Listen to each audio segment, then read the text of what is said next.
ಪ್ರದರ್ಶನದ ಸಮಯದಲ್ಲೇ ಕಾಂಗ್ರೆಸ್ನಲ್ಲಿ ನಾಯಕತ್ವದ ಫೈಟ್. ಒಂದು ಕಡೆ ಹಾಸನದಲ್ಲಿ ಕಾಂಗ್ರೆಸ್ನ ದೊಡ್ಡ ಸಮಾವೇಶ, ಇನ್ನೊಂದು ಕಡೆ ಸಿಎಂ ಕುರ್ಚಿ ಫೈಟ್. ರಾಜ್ಯದಲ್ಲಿ 2.5 ವರ್ಷಕ್ಕೆ ಸಿಎಂ ಕುರ್ಚಿ ಬದಲಾಗುತ್ತಾ? ಡಿಕೆ ಶಿವಕುಮಾರ್ ಇಂಗ್ಲಿಷ್ ಚಾನೆಲ್ ಒಂದಕ್ಕೆ ನೀಡಿದ ಹೇಳಿಕೆಯ ನಂತರ ಕಾಂಗ್ರೆಸ್ನಲ್ಲಿ ತೀವ್ರಗೊಂಡ ಒಪ್ಪಂದದ ಚರ್ಚೆ. ಯಾವುದೇ ಒಪ್ಪಂದ ಆಗಿಲ್ಲ, ಸಿಎಂ ಸಿದ್ದರಾಮಯ್ಯ ಸ್ಪಷ್ಟ ನುಡಿ. ದಿಲ್ಲಿಯಲ್ಲಿ ಕಾಂಗ್ರೆಸ್ ಹೈಕಮಾಂಡ್ ಸಿದ್ದರಾಮಯ್ಯ ಡಿಕೆ ಶಿವಕುಮಾರ್ ನಡುವೆ ಒಪ್ಪಂದ ಮಾಡಿಸಿತ್ತ.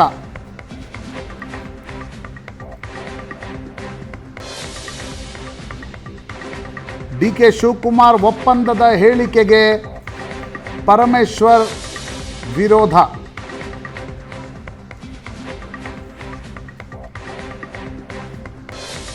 ಒಪ್ಪಂದದ ಹೇಳಿಕೆ ಪ್ರತಿ ಹೇಳಿಕೆಗೆ ಪರಮೇಶ್ವರ್ ವಿರೋಧ.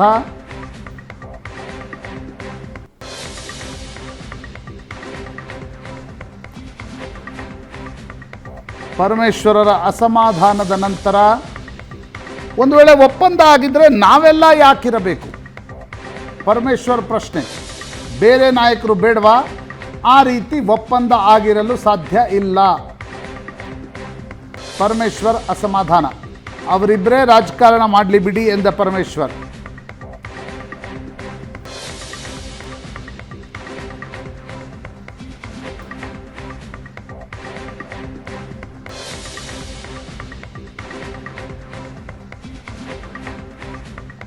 ವಿವಾದ ದೊಡ್ಡದಾಗ್ತಾ ಇದ್ದಂತೆ ಇನ್ಮುಂದೆ ಮಾಧ್ಯಮದಲ್ಲಿ ಚರ್ಚೆ ಮಾಡಲ್ಲ ಎಂದ ಉಪಮುಖ್ಯಮಂತ್ರಿ ಡಿಕೆ ಶಿವಕುಮಾರ್. ಹೈಕಮಾಂಡ್ ಹೇಳಿದ್ದೇ ಫೈನಲ್ ಎಂದ ಮುಖ್ಯಮಂತ್ರಿ ಸಿದ್ದರಾಮಯ್ಯನವರು. Or with any of our friends, it is ultimately a group of 3-4 people looking at the aspirations of the people. They decide who has to lead the state and who has to lead the party. Now, if you see, I know my strength and I know my weakness. Both I know. I have to bow my head to the loyalty. I feel that the loyalty will pay royalty one day, and I'm still waiting for that. I have confidence in it. ಸರ್ಕಾರಕ್ಕೆ ಬರೋಕೆ ಮುಂಚೆ ನಮ್ಮ ನಡುವೆ ಒಂದು ಒಪ್ಪಂದ ಆಗಿದೆ ಅಂತ DK Shivakumar ಹೇಳಿದ್ದಾರೆ ಸರ್. ನೋಡಪ್ಪ, ಯಾವ ಒಪ್ಪಂದನೂ ಆಗಿಲ್ಲ. ಹೈಕಮಾಂಡ್ ಏನ್ ತೀರ್ಮಾನ ಮಾಡ್ತಾರೆ ಅಂತ ನಡ್ಕೊಳ್ಳೋದು. ಆಯ್ತು, ನಮ್ಮ ಚೀಫ್ ಮಿನಿಸ್ಟರ್ ಹೇಳಿದ್ಮೇಲೆ ಅವ್ರು ಹೇಳಿದ್ದೆ ಫೈನಲ್. ನಮ್ಮ CM ಹೇಳಿದ್ಮೇಲೆ ಏನು ತಕರಾರೇ ಇಲ್ಲ. ನಿಮ್ಮ ಸೆಮಿಫೈನಲ್ ಒಂದಿತ್ತು, ಈಗ ಫೈನಲ್ ಆಗುತ್ತೆ. ಈಗ ಅವ್ರು ಏನು ಹೇಳ್ತಾರೆ ನಾವು ಫೈನಲ್, CM ಏನು ಹೇಳ್ತಾರೆ ಅದು ಫೈನಲ್. ಬೇರೆ ಏನು ತಕರಾರಿಲ್ಲ ತಮ್ಮದು? ತಕರಾರಿಲ್ಲ. ನಾನು ಯಾವತ್ತೂ I am always loyal to the chair, I am loyal to the party. ಈಗ CM ಹೇಳಿದಾರಲ್ಲ, ನೋ ಕ್ವಶನ್, ನೋ ಡಿಸ್ಕಷನ್. ನಿಮ್ಮ ಹತ್ರ ಮಾತಾಡಿಲ್ಲ, ನಾನು ನಿಮ್ಮ ಹತ್ರ ಏನು ಮಾತಾಡಿಲ್ಲ, ಪರಮೇಶ್ವರ್ ಹತ್ರನೂ ಮಾತಾಡಿಲ್ಲ, ಇನ್ನೊಬ್ಬರ ಹತ್ರನೂ ಮಾತಾಡಿಲ್ಲ. ನಾನು ಒಂದು ಇಂಗ್ಲೀಷ್ ಚಾನಲ್ಗೆ ನನ್ನದೇ ಆದಂಥ ಕೆಲವು ವಿಚಾರಗಳನ್ನು ನಾವೇನೋ ಕೂತ್ಕೊಂಡು ಮಾತಾಡ್ಕೊಂಡಿದ್ದೀವಿ ಅಂತ ಹೇಳಿದ್ದೇವೆ. ಏನು ಮಾತಾಡಿದ್ದೇವೆ ಅಂತ ಬಹಿರಂಗ ಹೇಳೋಕ್ಕಾಗ್ತದಾ? ಸೊ ನೆನ್ನೆ ನಮ್ಮ ಚೀಫ್ ಮಿನಿಸ್ಟರ್ ಹೇಳಿದ್ದಾರೆ, ನೋ ಡಿಸ್ಕಷನ್ ಅಂತ ಹೇಳಿದ್ದಾರೆ. ಆಯಿತು, ನೋ ಡಿಸ್ಕಷನ್ ಅಂತ ಒಪ್ಕೊಂಡಿದ್ದೇವೆ. I don't have any enemies in politics. All are friends. Nothing is permanent. All are friends in politics. All are ಎಲ್ಲ ಸೇರಿ ಜೊತೆಗೂಡಿ ಕೆಲಸ ಮಾಡಿದ್ದೀವಿ, ಜೊತೆಗೂಡಿ ಮುಂದುವರಿತೀವಿ, ಜೊತೆಗೂಡಿ ಯಶಸ್ಸನ್ನು ಕಾಣ್ತೀವಿ. ಯಾವ ಒಪ್ಪಂದ ಆಗಿರೋದು ನಮಗೇನು ಗೊತ್ತಿಲ್ಲ, ನನಗೇನು ಗೊತ್ತಿಲ್ಲಪ್ಪ. ನಾನು ಯಾರು 2-3 ಜನ ಕೇಳಿದೆ, ಡೆಲ್ಲಿ ಒಳಗೂ ಕೇಳಿದೆ, ಇಲ್ಲೂ ಕೇಳಿದೆ. ಯಾವ ಒಪ್ಪಂದನೂ ಯಾರೂ ಆಗಿದೆ ಅಂತ ಎಲ್ಲೂ ಯಾರೂ ಹೇಳಿಲ್ಲ. ಶಿವಕುಮಾರ್ ಅವರು ಏನೋ ಅರ್ಥದಲ್ಲಿ ಹೇಳಿದಾರೋ ಗೊತ್ತಿಲ್ಲ ನನಗೆ. ಅದಕ್ಕೆ ಸಿದ್ದರಾಮಯ್ಯನವರು ಮಾನ್ಯ ಮುಖ್ಯಮಂತ್ರಿಗಳು ಇಲ್ಲ ಅಂಥದ್ದೆಲ್ಲ ಒಪ್ಪಂದ ಏನೂ ಆಗಿಲ್ಲ ಅಂತ ಅವ್ರು ಹೇಳಿದ್ದಾರೆ. ಸ್ಪಷ್ಟವಾಗಿ ಸ್ಪಷ್ಟೀಕರಣ ಕೊಟ್ಟಿದ್ದಾರೆ. ಈಗ ಒಪ್ಪಂದ ಆಗಿದೆ ಅಂತಂದರೆ ಮತ್ತು ನಾವೆಲ್ಲ ಯಾಕಿರ್ಬೇಕು? ನಾವೆಲ್ಲ ಯಾಕಿರ್ಬೇಕ್ರಿ? ಅವರಿಬ್ಬರೇ ರಾಜಕಾರಣ ಮಾಡಿ ಅವರಿಬ್ಬರೇ ನಡೆಸ್ಬಿಡ್ಲಿ, ಬೇರೆಯವ್ರು ಯಾರು ಇರೋದೇ ಬೇಡವಾ? ಅದೆಲ್ಲ ಆ ರೀತಿ ಏನೂ ಆಗಲಿಕ್ಕೆ ಸಾಧ್ಯ ಇಲ್ಲ. ಅದರಿಂದ ಹೈಕಮಾಂಡ್ ಅಂತಿಮವಾಗಿ ಏನು ತೀರ್ಮಾನಗಳನ್ನು ಮಾಡ್ತಾರೆ, ನಾವ್ಯಾರೂ ಕೂಡ ಹೈಕಮಾಂಡನ್ನು ಬಿಟ್ಟು ಹೋಗೋರಲ್ಲ. ಹೈಕಮಾಂಡು ಏನು ತೀರ್ಮಾನ ಮಾಡುತ್ತೆ ಅದನ್ನು ಒಪ್ಕೊಳ್ಳೋವಂಥ ಜನ ನಾವು. ಆದ್ದರಿಂದ ಅವೆಲ್ಲ ಚರ್ಚೆ ಬೇಡ. ಅಧಿಕಾರ ಚೀಫ್ ಮಿನಿಸ್ಟರ್ ಹೇಳಿದ್ದಾರೆ, ಅವೆಲ್ಲ ಯಾವ ವಿಚಾರನೂ ಇಲ್ಲಿ ಚರ್ಚೆ ಅವಶ್ಯಕತೆ ಇಲ್ಲ. ಚೀಫ್ ಮಿನಿಸ್ಟರ್ ಹೇಳಿದ್ದಾರೆ, ಅವೆಲ್ಲ ಆಂತರಿಕವಾಗಿ ಪಾರ್ಟಿ ವಿಚಾರಗಳು ನಾನು ಮಾಧ್ಯಮದಲ್ಲಿ ಯಾವ ಕಾರಣಕ್ಕೂ ಚರ್ಚೆ ಮಾಡೋದಿಲ್ಲ. ಹೈಕಮಾಂಡ್ ಅವ್ರು ಏನು ಹೇಳ್ತಾರೆ ಹಂಗೆ ಕೇಳೋದು ನಾವು, ಗೊತ್ತಾಯ್ತಾ? ಪ್ಲೀಸ್, ನೆನ್ನೆ ಏನು ಹೇಳಿದ್ದಾರೆ ಅವರು, ಸಿದ್ದರಾಮಯ್ಯನವರು ಮುಖ್ಯಮಂತ್ರಿಗಳು ಏನು ಹೇಳಿದ್ದಾರೆ ಅದೇ ಫೈನಲ್ ಅಂತ ಹೇಳಿದಾರಲ್ವಾ? ಅದಾದ್ಮೇಲೆ ಯಾಕೆ ಕೇಳ್ತಾ ಇದ್ದೀರಿ? ಇದೇ ವಿಷಯದ ಬಗ್ಗೆ ಇವತ್ತು ಮಾತಾಡ್ತೀವಿ. ಹಲವು ಜನ ಗಣ್ಯರು ನಮ್ಮ ಜೊತೆಗಿದ್ದಾರೆ. ನನ್ನ ಕೊಲೀಗ ಪ್ರಶಾಂತ್ ನಾಥ್ ಇದ್ದಾರೆ. ಪ್ರಶಾಂತ್, ಕಾರ್ಯಕ್ರಮಕ್ಕೆ ಸ್ವಾಗತ.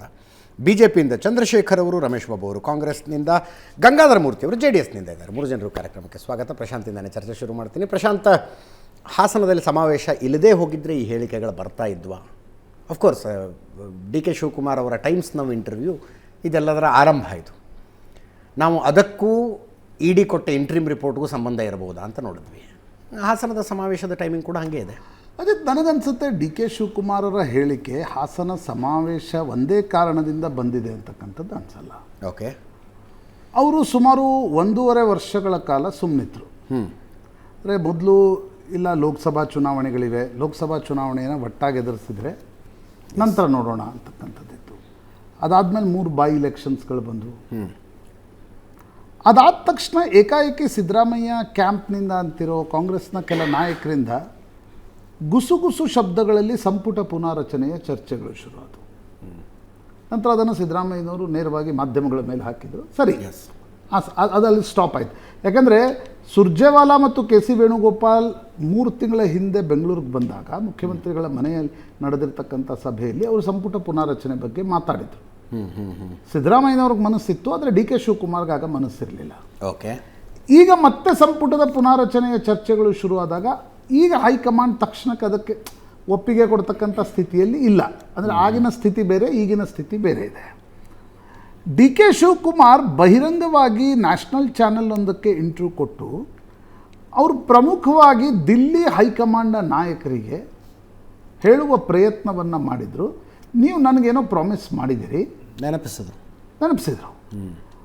ಅಂದರೆ ಅವರ ಆಪ್ತರ ಪ್ರಕಾರ 2.5 ವರ್ಷನೋ 2.5 ಸ್ವಲ್ಪ ಆಂಬಿಗ್ವಿಟಿ ಇದೆ. ಬಟ್ ಅವರು ಆಪ್ತರು ಹೇಳ್ತಿರ್ತಕ್ಕಂಥದ್ದು ಸಿಮ್ಲಾದಲ್ಲಿ ಮೇಡಮ್ ಸೋನಿಯಾ ಗಾಂಧಿ ಮತ್ತು ಪ್ರಿಯಾಂಕಾ ಗಾಂಧಿ ಇದ್ದರು.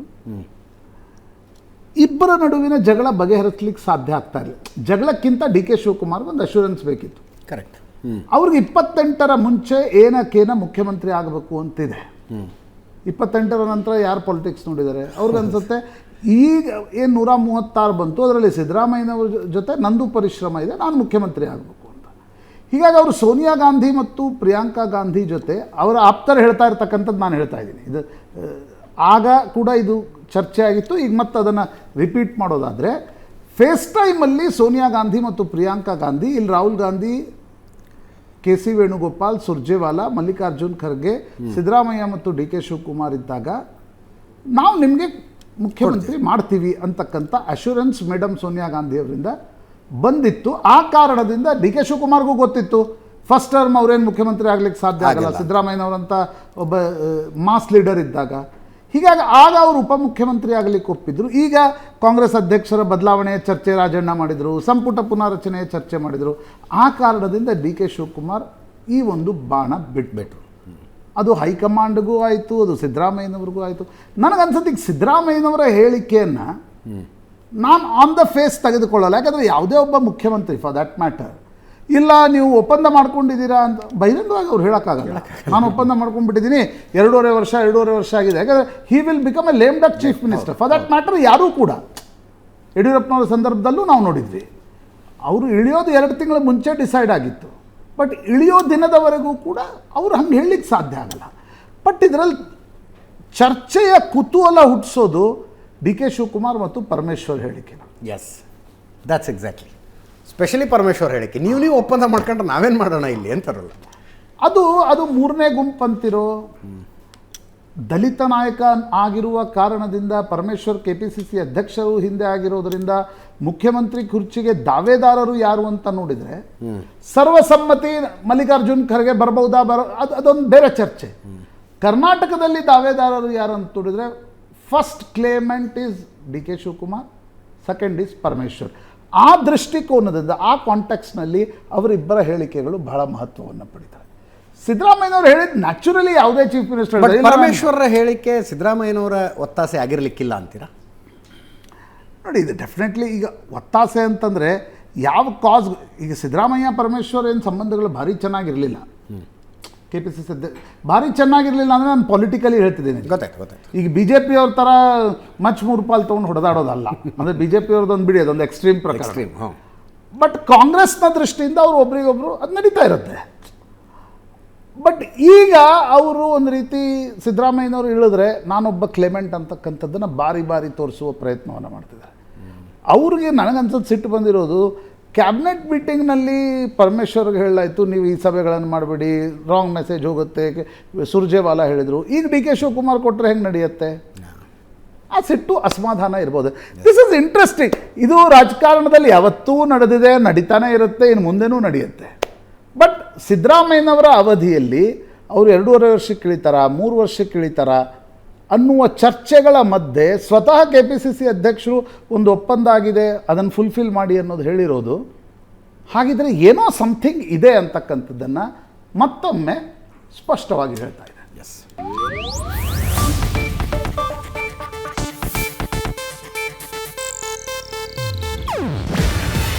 ಇದು ಏಷ್ಯಾನೆಟ್ ನ್ಯೂಸ್ ನೆಟ್ವರ್ಕ್ ಪ್ರಸ್ತುತಿ. ನೀವು ನೋಡ್ತಿದ್ದೀರಾ ಏಷ್ಯಾನೆಟ್ ಸುವರ್ಣ ನ್ಯೂಸ್.